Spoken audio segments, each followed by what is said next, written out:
24th of April 2024. Hi guys, welcome to Rants, the comedy and tragedy of living in Singapore. First, a tragedy.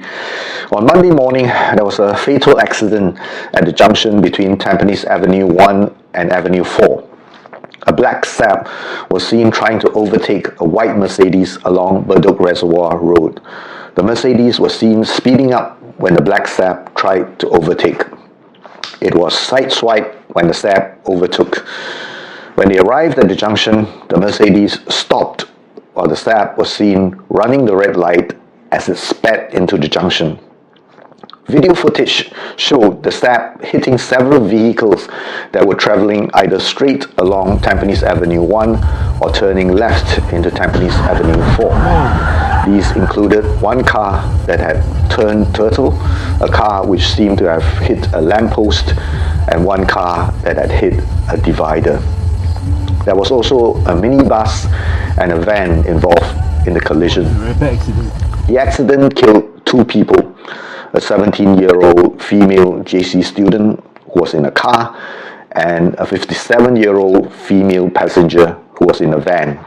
Now, interestingly, a lot of online buzz has been focused on the white Mercedes driver. He was blamed for speeding up when the black car tried to overtake him. To show what kind of a driver he is, someone had even shared a video of a Mercedes tailgating a motorbike taken on another day before the accident. Foolishly, the driver tried to defend himself on social media. The most self-sabotaging part of his message was, "I did it because my thought was to tell the Saab driver to slow down. Hence, I sped up while he was overtaking." I guess he realized it was stupid and removed that post.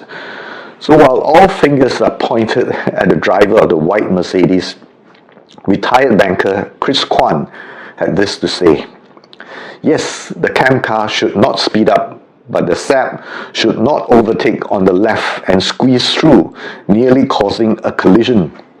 It was the behavior of the Saab driver and the choices he made that caused this near collision and the fatal collision at the junction." Yet, many comments that the cam car caused the Saab driver to be pissed off. Lack of anger management and impulse control is nobody else's fault. Seriously, nuts mentality. I've checked out the comments on Facebook, and Chris is right. There is a disproportionate number of fingers pointed at the driver of the white Mercedes compared to those blaming the black Saab. Like Chris, I find it strange. The white car stopped at the junction. The behavior of the driver might have been combative, but the main aggressor here was the driver of the black car. Say all you want about the white Mercedes, the collision itself was caused solely by the black car running a red light. My condolences to the deceased, and may the injured have a speedy recovery. Next, a comic tragedy. I was getting down from a public bus when I accidentally knocked a mobile phone off the hand of an uncle. I picked it up for him and apologized. Well, he acknowledged my apology with a barrage of greetings. I thought I had left the army a long time ago. I don't know what's troubling this uncle. In recent years, I've also encountered more and more youngsters challenging each other to fights at the next bus stop. So many disturbed and disturbing people around these days.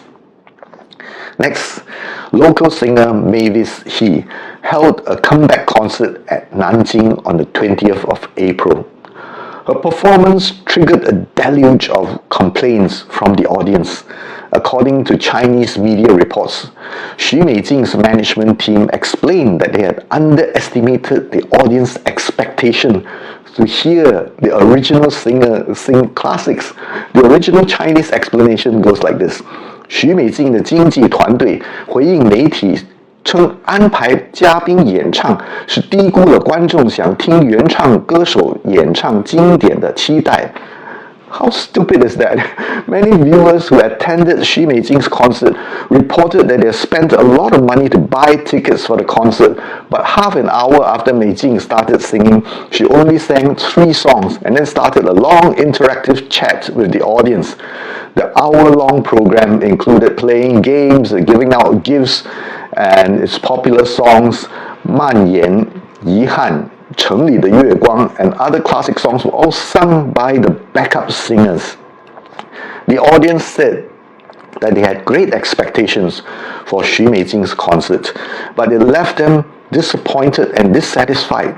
Some fans observed that Xu Meijing's form and voice that day were seriously suboptimal. Staff from the Nanjing Municipal Bureau of Culture and Tourism said that they are investigating the complaints.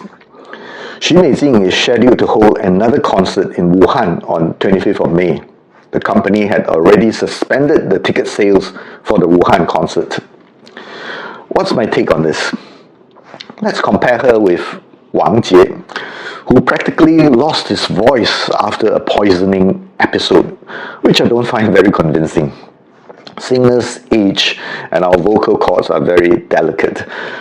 I could shout commands across the parade square during my NS days, but there's no way I can do it now. Now, in spite of his condition, Wang Jie struggled to ensure that he didn't shortchange his fans. When he really couldn't do it anymore, he retired.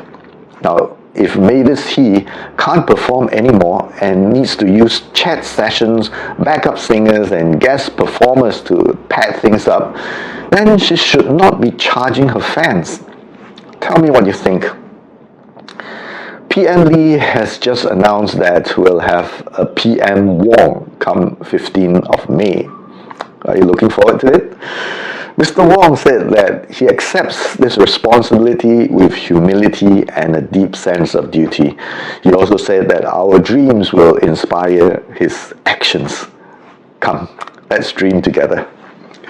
Finally, a piece of good news. Actually, I'm not sure if I can consider it good news. Mr. Tan Kin Lian has unblocked me on Facebook. I can now see his posts on Facebook. But no change. Still the same pro-China, pro-Palestinian guy. I can now comment on his page, but I guess I should wait for his invitation. Meanwhile, I'll continue to talk about this post on YouTube. Please like, share, subscribe, and stay tuned.